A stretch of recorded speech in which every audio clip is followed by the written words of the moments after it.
ખેડૂત જેને અન્નદાતા કહેવામાં આવે છે, પણ આજે એ જ અન્નદાતા પોતાના જ પાકને સળગાવવા પર મજબૂર બન્યો છે। ત્યારે ગુજરાતના અમરેલી જિલ્લાના જાફરાબાદના દરિયા પંથક જ્યાં પાક નિષ્ફળ જવાના કારણે ખેડૂતોમાં નિરાશા સાથે રોષ ફાટી નીકળ્યો છે, ત્યારે હજુ સુધી સરકારના પેટનું પાણી હલ્યું નથી।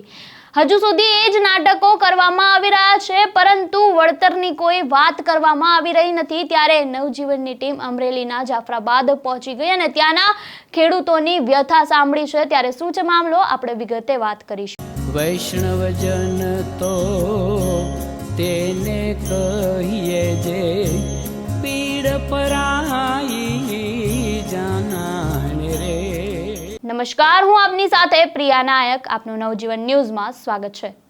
જાફરાબાદના મોટા માણસા ગામના ખેડૂતોએ 16 વીઘાની મગફળીના પાથરા સળગાવી દીધા છે, કારણ કે ભારે ખર્ચે દેવું લઈને પાક વાવવામાં આવ્યો હતો અને તેમ છતાં પણ ઉપજ ન મળતા તેઓમાં હવે નિરાશા છવાઈ ગઈ છે અને એક તરફ મગફળી સંપૂર્ણપણે નાશ પામી છે અને બીજી તરફ ખેડૂતોને કોઈ વળતર આપવામાં આવી રહ્યું નથી। બજારના ભાવે મળતા અણસાર બંને વચ્ચે ખેડૂત તૂટી પડ્યા છે। ત્યારે કેટલાક વિસ્તારોમાં તો ડુંગળીના પાકમાં પણ પશુઓને ચરિયાણ માટે ખુલ્લું મૂકી દેવામાં આવ્યું છે, કારણ કે પાક બચવાનો કોઈ અર્થ જ રહ્યો નથી અને ખાંભાની નાની ધારી અને સાવરકુંડલાના સાબરડી ગામમાં પણ અનેક ખેડૂતોએ મગફળીના પાકને સળગાવી નાખ્યો છે ને તેવા કિસ્સાઓ સામે આવ્યા છે। ત્યારે કેટલાક ખેડૂતો તો નારાજગીના સ્વરૂપે પાક પર ટ્રેક્ટર ફેરવી રહ્યા છે। સરકાર સામે આ મૌન વળવો નોંધાવી રહ્યા હોય તેવું લાગી રહ્યું છે, પરંતુ આ સમગ્ર ઘટનાએ ખેડૂતોની હતાશા અને નિરાશા સ્પષ્ટ દેખાડી રહી છે।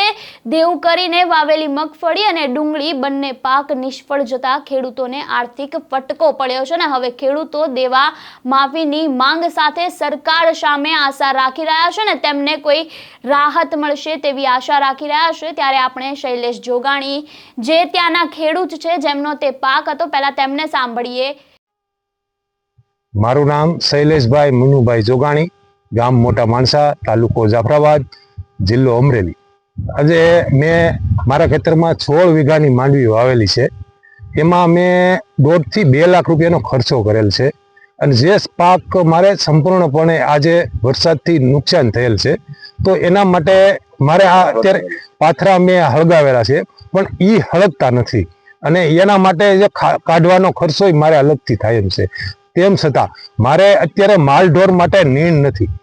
અમે તો અમારું પેટ ગુજરાન કરી લઈશું, પણ જે માલ છે, પશુ છે, તે એના માટે અમારે શું કરવાનું? એટલે જો આ સરકારને તમે સહાય આપો એમ કરો છો, પણ હજી આપતા નથી, તો એના માટે અમારે ક્યાં સુધી ઓલું કરવાનું? બરોબર, તો એના માટે શું કરવું? તો આ હતા શૈલેષ જોગાણી, જેમને આપણે સાંભળ્યા તે એમનું ખેતર હતું અને તેમને જ પોતાનો પાક બાળી નાખ્યો હોવાનું સામે આવ્યું છે। ત્યારે શૈલેષભાઈએ જણાવ્યું કે આ વર્ષે અમારું બધું ખેતર બરબાદ થઈ ગયું છે। દેવું લઈને જે મગફળી વાવી, પણ વરસાદના કારણે તે ઉપજ આખી બગડી ગઈ છે અને હવે હાથમાં કશું બાકી રહ્યું નથી, એટલે મજબૂરીમાં પાથરા સળગાવવા પડી રહ્યા છે। ત્યારે સરકાર કંઈક મદદ કરશે તેવી અમને આશા છે। ત્યારે આ અંગે મોટા માણસાના સરપંચ ઘનશ્યામ શેખડા, તેમને સાંભળીએ તેમનું શું કહેવું છે। હું સરપંચ મોટા માણસા ઘનશ્યામભાઈ ધનજીભાઈ શેખડા, આ વાળી મનુભાઈ નાગજીભાઈ જોગાણીની છે, મોટા માણસાની, અને 16 વીઘાની માંડવી હતી। આ ભાઈને 16 વીઘાની માંડવી હતી અને બધા પાથરા પડ્યા હતા। ટોટલ પાથરા અમારા મોટા માણસા કે જાફરાબાદ તાલુકાની ઓછામાં ઓછો 10 થી 12 ઇંચ વરસાદ પડેલો હોય, તેથી 16 વીઘાના પાથરા સંપૂર્ણપણે હરી ગયેલ હોય। કાલે આ ભાઈ આ ખેડૂએ બકરા ને ભેહું ગાવું બધું ધન ને એવું લાવ્યા હતા, એને કાંઈ ન ખાધું।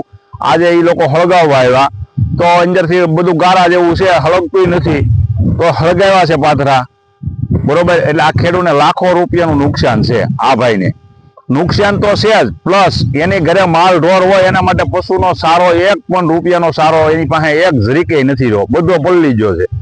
તો સરકાર આજકાલ પેકેજનું જાહેર કરવાનું કહે છે, દેવા માફીનું કહે છે, તો આ સંપૂર્ણ દેવા માફી કરવી જોઈએ સરકારને, તો જ આ ખેડૂત ઉધાર થાય એમ છે। ખેડૂતને આત્મહત્યા કરવા સિવાયનો કોઈ બીજો રસ્તો જ નથી। હવે આ 100 વીઘાની જમીનમાંથી 1 રૂપિયાનું ઉત્પાદન ખેડૂતને ન હોય તો આને સણ્યા વાવવા ગમે બીજો ઉત્પાદન હેનો વાવવું? હવે આ ભાઈને ખેતી હમી કરવામાં 20-25 હજાર રૂપિયા જોઈએ, 50 હજાર રૂપિયાનું બિયારણ જોઈએ, 50-25 હજારનું ખાતર જોઈએ, આ ક્યાંથી લાવવું? તેથી આ મારી એવી નમ્ર અરજ છે કે સરકાર સંપૂર્ણ દેવા માફી કરે જેમ બને વહેલા, તો ખેડૂત આમાંથી ઉજરે, એની સિવાય કોઈ રસ્તો નથી ખેડૂત પાસે. તો તેમણે જણાવ્યું કે આ વિસ્તારના મોટા ભાગના ખેડૂતો દેવામાં ડૂબેલા છે અને પાક નિષ્ફળ જતા દરેકના ઘરમાં નિરાશા છે. ત્યારે અમે સરકારને વિનંતી કરીએ છીએ કે તરત સર્વે કરીને આ વિસ્તારમાં રાહત પેકેજ અને દેવા માફી જાહેર કરે. ત્યારે અહીં પ્રશ્ન એ છે કે ખેડૂતોની આ પીડા ક્યારે સાંભળવામાં આવશે? સરકાર કેવી રીતે અને ક્યારે રાહત આપે છે ને એ હવે ખેડૂતો માટે જીવન મરણનો પ્રશ્ન પણ બની ગયો છે. પરંતુ હજી સુધી સરકારના પેટનું પાણી હલી નથી રહ્યું અને આ ખાડા કાન કરીને બેસી રહ્યા છે. ત્યારે હવે આવનારો સમય જ બતાવશે કે સરકાર કેટલું વળતર સામે ખેડૂતને આપે છે અને ક્યારે જાહેરાત કરવામાં આવશે અને આ સર્વેના નાટકો બંધ કરવામાં આવશે.